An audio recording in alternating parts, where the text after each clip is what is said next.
Welcome to all CBSE education in Hindi. आज का ये वीडियो क्लास 11 के बच्चों के लिए होने वाला है और आज हम डिस्कस करने वाले हैं पार्ट टू।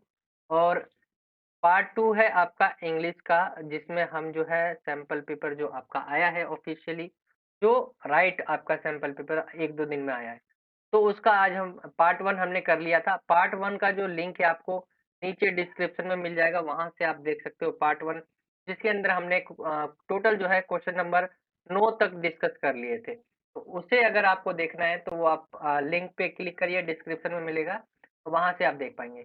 आज की इस वीडियो में हम पार्ट टू करने वाले हैं। मिड टर्म सैंपल पेपर 2022 का है और इंग्लिश कोर 301 कोड रहता है आपका। इंग्लिश एक इलेक्टिव भी रहता है, तो जो बच्चे इलेक्टिव वाले हैं वो ना देखे, मतलब देखना चाहे तो आप देख सकते हैं, बाकी आपके लिए इलेक्टिव होता है। यहाँ पे हम बात कर रहे हैं इंग्लिश की, इंग्लिश कोर की।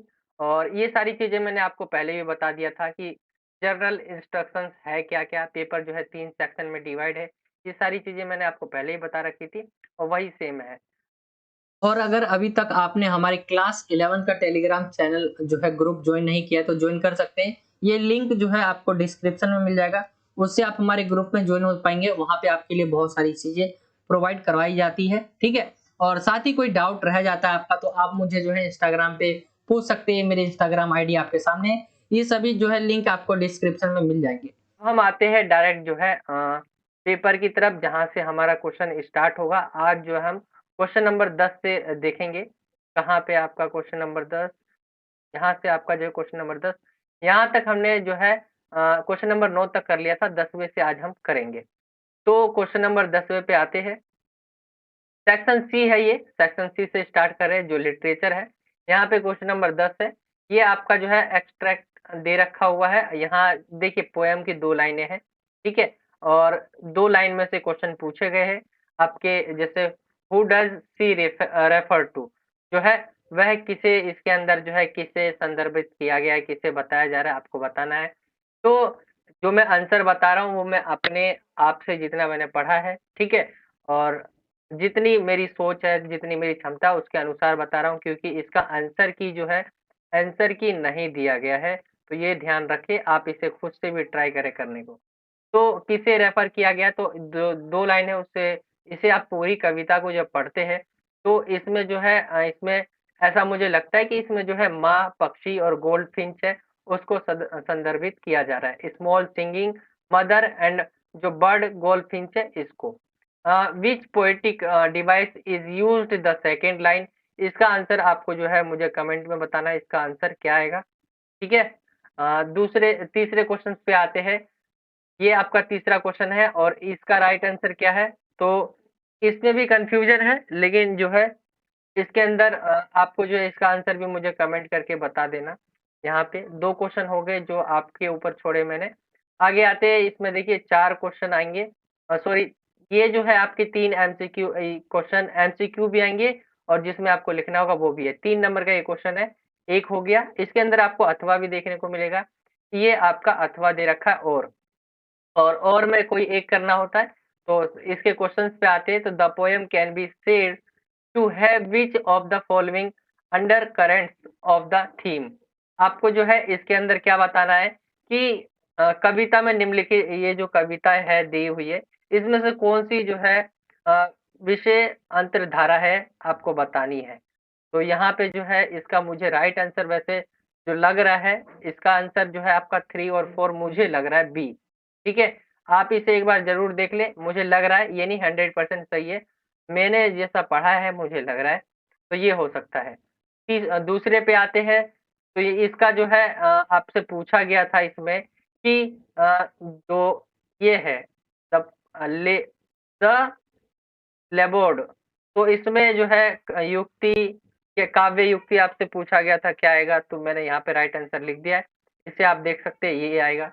तीसरे पे आते हैं, state a quality of the poet's mother which is reflected in the above extract. तो इसके अंदर बोला गया है कि कविता में जो है कवि की जो माता है, ठीक है? जो पोएट्स मदर है, एक गुण का आपको बताना है, बोला गया है, जो उसके बारे में झलकती है हमें पोएम में। तो ये जो है यहाँ पे मैंने राइट आंसर लिख रखा है, इसे आप देख सकते हो। ये जो है ये गलत आंसर लिख गया यहाँ से, ठीक है? वो पहले वाला जो है कॉपी जो पेस्ट हो गया इधर पे, इधर और कुछ आएगा आप लिख सकते हो, ठीक है? और ये आपको पोएम आप पढ़ेंगे तो उसके अंदर आपको मिल जाएगा आंसर। आगे आते हैं क्वेश्चन नंबर, अब इसका ए, बी, सी करके है, तो ए आपने देख लिया, ए में 2 क्वेश्चन थे, बी में आते हैं तो बी भी आपका जो है पोएम वाला है। और इसके अंदर हम देखते हैं क्वेश्चंस पे आते हैं डायरेक्ट बी के, तो यहाँ पे पूछा गया है कि ये एक अब ये वाला जो चैप्टर से लिया गया स्टोरी वाले से, तो why did the birds take no notice of the bread crumbs, यानी जो पक्षी है उसने ब्रेड क्रम्स जो है उस पर ध्यान क्यों नहीं दिया। तो इस स्टोरी को अगर आप पढ़ते हैं बुक में तो उसमें आपको बहुत इजीली मिल जाएगा कि जो एक मदर होती, ग्रैंड मदर होती है, ठीक है, बूढ़ी माँ होती है, उनकी जो है मृत्यु हो जाती है। पहले तो वो बर्ड्स को बहुत खाना खिलाती थी, रोज उनको खाना टाइम पे देना, ये सारी चीज थी। एक दिन आके वो मर जाती है और जब उसके जो है उसको ब्लड जो दिया जाता है वो नहीं खाता। तो इसका क्या रीजन बोला गया है, तो for they had eaten a lot, यानी उसने पहले ही बहुत खा लिया है, ठीक है, खा लिया था। For they did not like, जो ब्रेड क्रम्स वो लाइक नहीं करता, पसंद नहीं करता। For they had realised that women who fed them, जो उसे खिलाया करती थी, वाज नो मोर, यानी वो नहीं रही, और नन ऑफ दिस। तो जहाँ तक राइट आंसर है ये आपका सी 100% सही है, क्योंकि पक्षी को भी ऐसा लग गया कि जो उसे खाना खिलाती थी वो अब नहीं रही, तो उसने इसीलिए नहीं खाया। ठीक है, दूसरे क्वेश्चन पे आते हैं। दूसरा जो आपसे बोला गया है, how did the grandmother take care of the bird, तो वो उसे रोज टाइम पे खाना खिलाती थी। ये चीजें आप इसके अंदर लिख सकते हैं। मैंने लिखा नहीं है आपको समझाने के लिए, इसीलिए नहीं लिखा मैंने, कि मैं आपको बता सकूं कि जो ग्रैंड मदर है वो कैसे केयर करती थी बर्ड्स की, तो टाइम पे खाना खिलाना, ठीक है, ये चीजें आप लिख सकते हो। एक एक नंबर वाला है, ज्यादा तो लिखना नहीं है। अ, तीसरा जो है, which literacy device has been used in sweeper swept away, तो एलिट्रेशन यहाँ पे मैंने लिख रखा है, आप इसे जो है कह सकते हो, राइट आंसर आपका ये हो जाएगा। अब आते हैं, इसी में अथवा दे रखा हुआ है, इसके अथवे में भी देख देख लेते हैं क्या क्वेश्चन है। Who died in his teenage, तो ये है आपका राइट आंसर सी हो जाएगा। व्हाट हैपन इन 1922, यहाँ पे जो आप थोड़ा पोएम पढ़ेंगे, जो सॉरी पोएम कह रहा हूँ, ये जो आपका दिया हुआ है स्टोरी सा, इसे आप पढ़ेंगे तो आपको जो है इसका अंदाजा लग जाएगा इसमें राइट आंसर क्या आएगा, ठीक है। इस समय क्या हुआ था, तो डिस्कवरी हुई थी टॉम्ब की 1992 में। अ, यहाँ पे जो है ये जो आपका लिखा हुआ है, टूटनखामुन वाज इजिप्ट किंग, वो जो था वो राजा था, यहाँ पे राइट आंसर आएगा। तो ये आपका जो है बी हो गया है। अब आते हैं सी पर, और सी वाला जो है आपका ये 3-3 नंबर का था आपका, ठीक है, और ये जो है 4 नंबर का दिया गया है। तो ये आपका जो पूछा गया है, इसमें देख लेते हैं हम, who is the speaker of the above line, तो यहाँ पर स्पीकर पूछा गया, आप एक तरह से जो इसने लिखा है उसके बारे में कह सकते हैं, तो राइट आंसर आपका जो है बी हो जाएगा, विलियम सेरोयान। आगे आते हैं दूसरे पे, why has the poetry been mentioned as most amazing and comical, तो इसका राइट आंसर आपको बताना है क्या है, और यहाँ पे इसका राइट आंसर भी दे रखा है। ये पहला जो ए है वो हो जाएगा। What was the tribe famous for, जो है किस लिए फेमस था, तो वो अपनी ईमानदारी के लिए फेमस थे। यहाँ पे अगर आप पढ़ेंगे जो लिखा हुआ है उसको, तो आंसर आपको हिंट मिल जाएगा। How did the boys follow the rules of the tribe, तो आप जो है इसको पढ़ेंगे कविता को, इसका आंसर भी आपको मिल जाएगा कि वो अपना जो रूल है वो कैसे फॉलो करते थे। यहाँ पे आगे भी अथवा दे रखा है, और इसके भी देख लेते हैं, हु इज द गर्ल, जो कह रही है कौन है आपको बताना है। यहाँ पे आपके सामने ऑप्शन है, ठीक है, और what did the narrator remember, तो यहाँ पे आपके सामने ऑप्शन है। यहाँ पे देखिए कोई एक पोएम बोला गया था, तो मैंने एक करके आपको जैसे दिखा दिया ये इस सी का। यहाँ पे बाकी आप जो है अपने आप करेंगे। जैसे दूसरा पूछा गया, व्हाट डिड द नरेटर जो है remember, why was each sound it different, उसको जो है हर एक आवाज अलग क्यों लग रही थी। व्हाई डिड द नरेटर जो find her own house strange, उसको अपनी आवाज भी क्यों स्ट्रेंज, आश्चर्यजनक कह सकते हैं, या अलग क्यों लगी, तो ये पूछा गया था। अब आते हैं हम डायरेक्ट क्वेश्चन नंबर 11वें पे। क्वेश्चन नंबर जो 11वां है, यहाँ पे 2 क्वेश्चन है, 2 में से आपको कोई एक करने हैं, ठीक है? 2 में से कोई एक करने पूछा गया है। It really pained the grandmother that the school did not teach anything about god and the scriptures why? देखिए, जब वो स्कूल जाती है, तो उनको क्यों जो है बुरा लगता है, सैड लगता है आप कह सकते हैं एक तरह से, कि क्यों लगता है? क्योंकि वहाँ पे जो है गॉड के बारे में नहीं पढ़ाया जाता, क्योंकि क्यों ऐसा उसको लगता है? क्यों पेंड पेंड की तरह उसे लगता है? नहीं, दर्द होता है उसे सुन के जब वहाँ पे पता चलता है कि पढ़ाया नहीं जाता है, जब जाती है वो, तो व्हाय? क्योंकि वो बहुत ज़्यादा जो है धार्मिक मामलों में जो है ऊपर रखती थी अपने आप को, बहुत ही धार्मिक थी वो। इस वजह से जब उन्हें पता चला इस स्कूल में जाके नहीं पढ़ाया जाता, तो वो काफ़ी जो है अ, मतलब खराब लगा उनको। How did the crafters man remove the gold from the mummy? Mummy से जो है कैसे जो है गोल्ड निकाला गया, आपसे पूछा गया है इस वाले क्वेश्चंस में। यहाँ पे जो है इसके राइट आंसर्स को हम देख लेते हैं। अ, इसका जो राइट आंसर हो जाएगा, जैसे जो आपका जो यहाँ पे कार्टर है, ठीक है? कार्टर ने जो है मम्मी से सोना कैसे निकाला? तो यहाँ पे आपके सामने है, they eliminated the mummy's head and remove each joint, जो भी उनका जुड़ा हुआ भाग था उसको उन्होंने जो है हटाया, ठीक है? और जो है बाकी सारी चीजें आपके सामने यहाँ लिखी हुई है, आप इसे पढ़ सकते हो, ठीक है? ये आपके सामने आंसर इसका है। आगे आते हैं हम जो है क्वेश्चन नंबर जो है बी का आंसर हो गया। फिर सी है 11वें का जो है आपका ए और बी हो गया है, सी देख लेते हैं। यहाँ पे जो बोला गया था, 1 मिनट, मैंने आपको थोड़ा-सा जो है गलत बता दिया। यहाँ पे 2 में से 1 नहीं है, यहाँ 2 करने हैं किसी 4 में से, ठीक है? 4 में से आपको जो है कोई 2 करने हैं, तो आपके सामने ये 4 है। अब तीसरा जो पूछा गया, जस्टिफाई द टाइटल ऑफ, यहाँ पे टाइटल जो है आप फोटोग्राफ जो लिखा हुआ है, आपको जो है जस्टिफाई करना है, तो इसका आंसर आपके सामने है, इसे आप पढ़ सकते हैं, ठीक है? अ, जो डी पूछा गया था, what were the first indication of the impending disaster that ultimately stuck the ship on January 2? तो यहाँ पे आपको इसका राइट आंसर बताना है, तो मैंने इसमें से 3 का राइट आंसर दे दिया है, 1 का नहीं दिया है, 1 का नहीं, 2 का नहीं दिया और 2 का दिया है।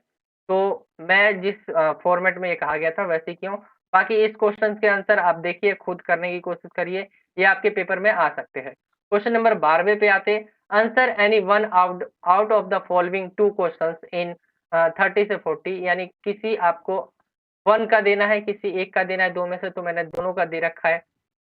जैसे जो 12वां है, 12वें में जो क्वेश्चन पूछा गया है, आराम ने जो है कैसे निष्कर्ष निकालते हैं कि मुराद जो है काफ़ी समय से घोड़े पे सवार था, ठीक है? Murad had been riding the horse of quite a while, ठीक है? बहुत समय से जो है घोड़े पे सवार था, तो ये इसका राइट आंसर है आपके सामने, इसे आप पढ़ लीजिए, आपको समझ आ जाएगा। और दिया हुआ है इसका, और में पूछा गया था कि जो डॉर्लिंग है, जो डॉर्लिंग है उसके बारे में जो जब वो जा के बारे में कथावाचक की माँ ने क्या राय दी, आपको बतानी है। What was the opinion of the narrator's mother about Darling? ठीक है, जो नरेटर्स जो मदर्स है उनकी माँ ने क्या राय दी डॉर्लिंग के बारे में, आपको लिखना था। तो ये इसका राइट आंसर आ गया यहाँ पे। मैंने दोनों का ही आंसर बता दिया इसमें। 13वें पे आते हैं। 13वां जो है 6-6 नंबर वाले 13वें और 14वें है। तो आंसर एनी वन, किसी एक का आंसर देना है। सबसे पहला देख लेते हैं। Can you say that Jonathan and Sue were brave children of a brave father? मतलब जो है वो बहुत बहादुर बच्चे थे, बहादुर पिता के। कैसे? उनकी प्रतिक्रिया का उनके पिता पर क्या प्रभाव पड़ा, आपको बताना है। ठीक है? यानी जो दो दो बच्चों की बात हो रही है कि वो दोनों भी बहादुर थे, साथ में उनके पिता भी बहादुर थे। तो what was the impact of their reaction on their father? तो कैसे जो है उनकी प्रतिक्रिया का उनके पिता पर प्रभाव पड़ा? तो ये राइट आंसर आपके सामने है, आप इसे पढ़ सकते हैं। ठीक है, मैं दिखा देता हूँ पूरा राइट आंसर क्या है। ये आपका पूरा आंसर है, आप इसे पढ़ना चाहें तो पढ़ सकते हैं। आगे हम आते हैं क्वेश्चन नंबर जो इसी के 13वें के 8वें में पूछा गया है और में, तो ये आपका जो क्वेश्चन है, किंग टुट was the last ruler of a powerful family. मतलब वो कि लास्ट जो है एक लीडर था एक राजा जो है टूट एक शक्तिशाली परिवार का क्या था, लास्ट रूलर था, यानी अंतिम शासक था। For a continuous countries. What is known about King Two and his family lineage? How did his death impact Egypt? यानी जो है मिस्र, आपको भी पता है कि जैसा कि वो अंतिम शासक थे और उन्होंने बहुत समय तक जो है राज किया और शक्तिशाली थे, जिसने काफी समय तक जो है मिस्र पर राज किया। लेकिन क्या है, किंग जो टूट है उसकी डेथ हो जाती है, तो उसकी मृत्यु से जो है इजिप्ट पर क्या प्रभाव पड़ता है, इम्पैक्ट पड़ता है, आपको इसका आंसर बताना है। ठीक है, इसका आंसर मैंने नहीं लिया है। आप देखेंगे इसके बारे में बहुत सारी चीज़ें दे रखी हुई है कि जैसे कि जो है ये बहुत अच्छे लीडर आप कह सकते थे, तो उनकी डेथ से जो अपने समय में उन्होंने बहुत कुछ अच्छे काम कर रखे थे, उसके बारे में आप स्टोरी पढ़ेंगे तो उसके अंदर आपको मिल जाएगा आंसर। ठीक है, कोई एक का पूछा गया था, एक का मैंने आंसर दे दिया, उसको भी ज़रूर कर लेना। 14वें पे आते हैं, इसमें भी किसी एक का देना है और इसमें जो है आपको जो 14वां क्वेश्चन है मुराद के बारे में जो है पूछा गया है कि जैसा कि आप जानते होंगे मुराद के पास जो है जानवर, पक्षी, एनिमल्स, बर्ड्स एंड फार्मर्स, किसान किसानों का एक साथ जो है एक वे है, रास्ता है। व्हाट अदर क्वालिटीज क्या है आपको बतानी है। उसके पास और कौन से गुण है और कौन-कौन से अलग मूल्य उसके चरित्र का जो है ताना-बाना जो है बुनते हैं, ठीक है? तो यहाँ पे value waves the fabric of his character आपको बताना है। इसका पूरा आंसर आपके सामने यहाँ पे कुछ इस तरह से है, आप इसे देख सकते हैं और इसे आप चैप्टर अगर आप समरी भी पढ़ते हैं तो आप क्वेश्चंस आसानी से समझ सकते हैं। इसी में लास्ट में भी अथवा दे रखा है, अथवा भी मैं आपको समझा देता हूँ क्या कह रहा है क्वेश्चन कि श्रीमद यहाँ पे जो है what kind of a welcome did the narrator expect from mister Darling sorry Mrs Darling, what behaviour did the narrator get from mister Mrs Darling, why do you think it was not justify. यानी जो है आपको बताना है जो Darling से जो है किस प्रकार से जो है स्वागत की अपेक्षा की थी, क्या वो वैसे जो है व्यवहार कर पाई कि नहीं कर पाई, आपको क्या लगता है ये सही था या नहीं था, ये आपको बताना है, ये पूछा गया है। तो ये आपका पूरा पेपर था, आई होप कि आपको समझ आ गया होगा। टोटल जो है आपके 14 क्वेश्चन थे, 14 और इंग्लिश के, और पार्ट 2 नहीं सॉरी पार्ट 1 नहीं देखा है तो ज़रूर देख लीजिए। उसके अंदर आपके पैसेज हो गए, नोट मेकिंग हो गया, आपका जो है एडवर्टाइज़मेंट हो गया, स्पीच हो गया, और भी क्वेश्चन्स हैं उसको भी हमने करा रखा है। बाकी ये आपका पूरा पेपर था, आई होप कि आपको समझ आ गया होगा पेपर का पैटर्न भी क्या है और किस तरह से जो है आपको आंसर्स लिखने हैं, वो सारी चीज़ें हमने देख लिया है। आई होप कि आपको वीडियो अच्छा लगा होगा। पार्ट 1 ज़रूर देख लें और कोई डाउट रह जाता है तो मेरा इंस्टाग्राम का जो लिंक है, वो मैं डिस्क्रिप्शन में डाल दूँगा। कोई भी डाउट हो, आप मुझसे वहाँ पे पूछ सकते हैं। साथ ही क्लास 11th के आप ग्रुप में भी जॉइन हो सकते हैं, उसका लिंक भी आपको डिस्क्रिप्शन में मिल जाएगा। तो यही था आज का वीडियो। वीडियो अच्छा लगा हो तो वीडियो को ज़रूर लाइक करें, शेयर करें और चैनल पे नए हो तो चैनल को सब्सक्राइब करना ना भूलें। राइट साइड में सब्सक्राइब लिखा हुआ बटन होगा, उस पे आपको क्लिक करना है और बेल के आइकन को ऑल पे सेलेक्ट कर देना है। इससे जब भी मैं कोई नई वीडियो डालूँगा तो आप तक वो पहुँच जाया करेगी नोटिफ़िकेशन के थ्रू। तो ज़रूर चैनल को सब्सक्राइब कर लें, बहुत ज़्यादा मेहनत लगती है। तो आप जो है हमारा जो हमें मोटिवेट कर सकते हो, वीडियो को शेयर करके, साथ ही इस चैनल को सब्सक्राइब करके, ताकि हम आने वाले समय में और अच्छा कंटेंट आपके लिए लाते रहे। तो यही था आज का वीडियो, मिलता हूँ आपसे अगली और एक्साइटिंग वीडियो में। जब तक के लिए जय हिंद, जय भारत, वंदे मातरम।